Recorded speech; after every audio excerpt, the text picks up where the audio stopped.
Every morning I look at a kite that comes and sits on my balcony, and I think to myself, man, she has a lot on her plate. Not only does she need to feed herself and her babies, protect herself and her family, she also needs to groom herself so that she stays insect-free, so that she stays tick-free, but she also needs to get enough rest so that she can live to fight another day. And she doesn't have a team backing her up. She doesn't have a boss telling her how to manage her deadlines. But yet, she has work-life balance, and we don't. Hello, I'm Sandhya, and welcome to Dynamic Living.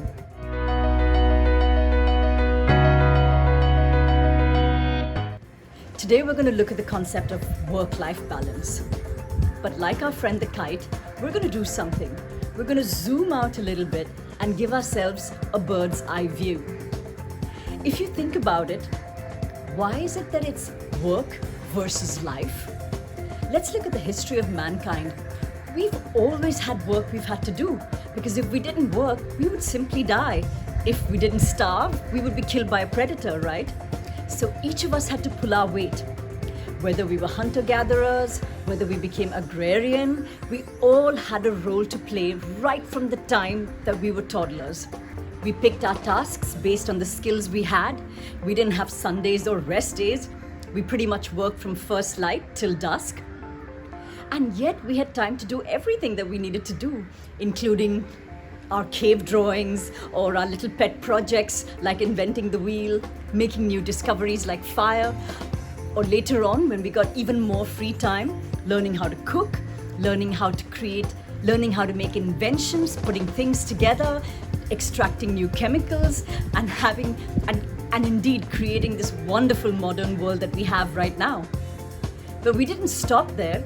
We then began to industrialize, and then we wanted to get more efficient, and somehow in all of this we enslaved ourselves. And in this it became work versus life. How did this happen? There are two main reasons for this. One, industrialization and factories that had to run 24/7, and therefore workers that had to work shifts and keep these factories running. We were cogs in the wheel. We were merely worker ants, really. And thus began us working way beyond what we were physically capable of doing, way beyond what day and night cycles taught us was healthy for us. And the second culprit was consumerism. We became the product. Make no mistake about this. Everything in our modern life is telling us that we need more. We must want more.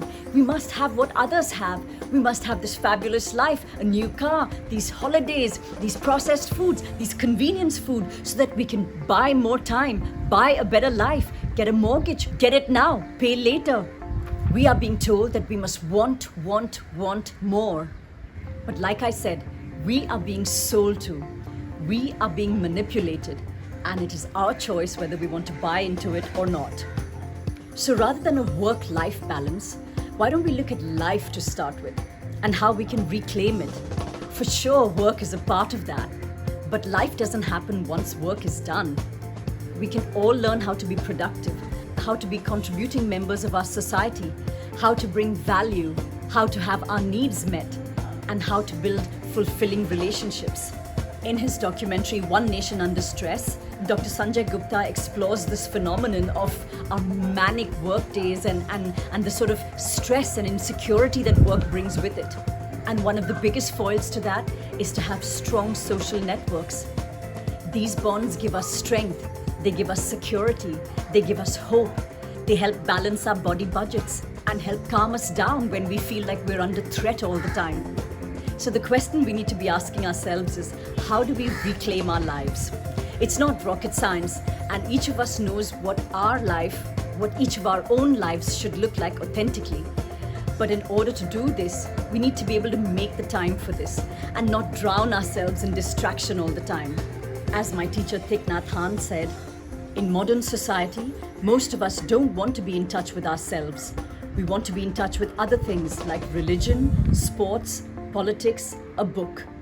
We want to forget ourselves. Anytime we have leisure, we want to invite something else to enter us, opening ourselves to the television and telling the television to come and colonize us. Whether it's television, social media, or OTT platforms, the rules remain the same. So you know what you need to do in order to reclaim your life. It's not work-life balance we're looking for. Let's just learn how to balance our lives. If you think this could be of help to anybody, please do share it. And thank you for watching.